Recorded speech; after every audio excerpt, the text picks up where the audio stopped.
नमस्कार दोस्तों, स्वागत है आपका स्टडी एज में। अभी तक हमने 3 चैप्टर कर लिए थे। ये है चैप्टर नंबर 4। इसमें हम एडग्रेड अभ्यास पुस्तिका का सामाजिक विज्ञान कक्षा 8वीं, ठीक है, इतिहास का अध्याय 4 हमारा अतीत आदिवासी दीकू और एक स्वर्ण युग की कल्पना अध्याय के एडग्रेड अभ्यास पुस्तक के प्रश्नोत्तर करेंगे। चलिए स्टार्ट करते हैं। हमारा अतीत आदिवासी दीकू एक स्वर्ण युग की कल्पना। पहला प्रश्न, कुछ समय के लिए खेती किए बिना छोड़ दी जाने वाली जमीन को क्या कहा जाता है? ऊसर। सुमेलित करना था इसमें, कौन सा सही सुमेलित है?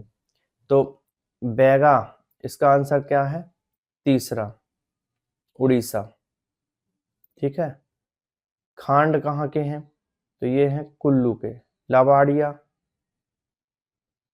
आंध्र प्रदेश, सॉरी ये तो जमा ही दिया गया है। ठीक है, तो बैगा मध्य भारत में, खांड कुल्लू, लावाड़िया आंध्र प्रदेश से रिलेटेड है, और गद्दी उड़ीसा। चलिए, सॉन्ग्स ऑफ द मैकल पुस्तक के लेखक हैं वेरियर एल्विन, सोमराव हेवाले। झरिया और रानीगंज की कोयला खदानें स्थित हैं झारखंड में। संथाल विद्रोह कब हुआ था? 1855 में। प्रश्न छठवां, घुमंतू खेती को झूम खेती भी कहा जाता है। खांड समुदाय के लोग साल और काजू का इस्तेमाल खाना बनाने के लिए करते थे। ये है खालिस्तान वाले। ठीक है। बेवर मध्य प्रदेश में झूम खेती के लिए इस्तेमाल होने वाला शब्द है। बैगा मध्य भारत के प्रमुख आदिवासी समुदाय हैं। सन 1906 में असम में औपनिवेशिक वन कानूनों का विरोध बिरसा मुंडा ने किया। आप इसका स्क्रीनशॉट भी ले सकते हैं और फिर इसको नोट कर सकते हैं, या वीडियो पॉज कर करके इसको नोट कर लें। आगे बढ़ते हैं।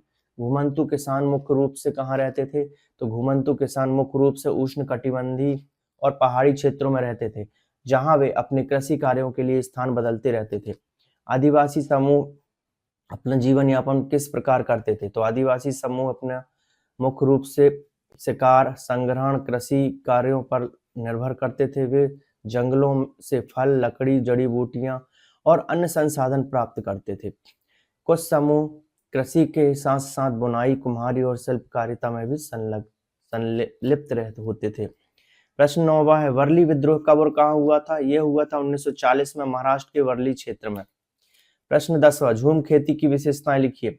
यह एक प्रकार की घुमंतू खेती है जिसमें भूमि को कुछ समय के लिए इस्तेमाल के बाद छोड़ दिया जाता है। दूसरा है, भूमि को तब तक छोड़ दिया जाता है जब तक उसकी उर्वरता क्षमता पुनः विकसित नहीं हो जाती। तीसरा है, इस खेती में धान, मक्का, ज्वार और अन्य फसलें उगाई जाती हैं।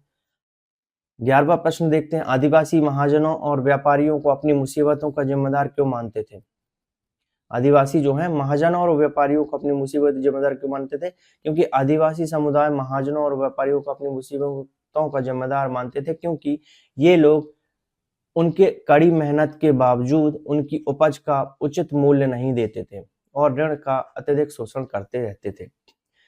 12वां प्रश्न देखते हैं, जनजाति समूहों ने बिरसा का समर्थन क्यों किया? तो जनजाति समूह ने बिरसा मुंडा का समर्थन इसलिए किया क्योंकि उन्होंने उनके अधिकारों की रक्षा के लिए आवाज उठाई और ब्रिटिश शासन के खिलाफ संघर्ष किया, खासकर वन कानूनों और जमींदारों के शोषण के खिलाफ। 13वां देखते हैं, वन कानूनों का आदिवासी समूहों के जीवन पर क्या प्रभाव पड़ा? तो वन कानूनों ने आदिवासियों की पारंपरिक जीवन शैली को प्रभावित किया, क्योंकि उन्हें जंगलों से लकड़ी और अन्य संसाधन एकत्रित करने की अनुमति नहीं थी। इससे उनके जीवन यापन में कठिनाई आई और उनकी आजादी सीमित हो गई। झूम काश्तकारों को स्थायी रूप से बसाने में अंग्रेज क्यों असफल रहे? अंग्रेज झूम काश्तकारों के स्थायी रूप से बसाने में असफल रहे क्योंकि इन काश्तकारों की जीवन शैली घुमंतू थी और वे समय समय पर अन्य स्थानों पर बसने के लिए मजबूर होते थे। इसके अलावा उनके पास स्थायी कृषि भूमि नहीं थी और वे भूमि की उर्वरता को बनाए रखने के लिए भूमि को छोड़ते थे। बिरसा आंदोलन से आदिवासी समाज में क्या सुधार हुए? तो बिरसा आंदोलन से आदिवासी समाज में सामाजिक और धार्मिक सुधार हुए। उन्होंने आदिवासियों का शोषण से बचने के लिए एकजुट किया और उन्हें अपने अधिकारों के प्रति जागरूक किया। आंदोलन ने आदिवासी समुदाय में आत्मसम्मान की भावना को बढ़ाया और वे ब्रिटिश शासन और जमींदारों के खिलाफ संघर्ष करने के लिए प्रेरित हुए। 16वां प्रश्न देखते हैं, बिरसा आंदोलन के महत्वपूर्ण परिणाम क्या हुए? तो बिरसा आंदोलन ने आदिवासियों में सामूहिक जागरूकता और विरोध की भावना को बढ़ाया। इस आंदोलन ने आदिवासी समुदाय की स्वायत्तता और स्वतंत्रता की रक्षा की दिशा में महत्वपूर्ण कदम उठाए।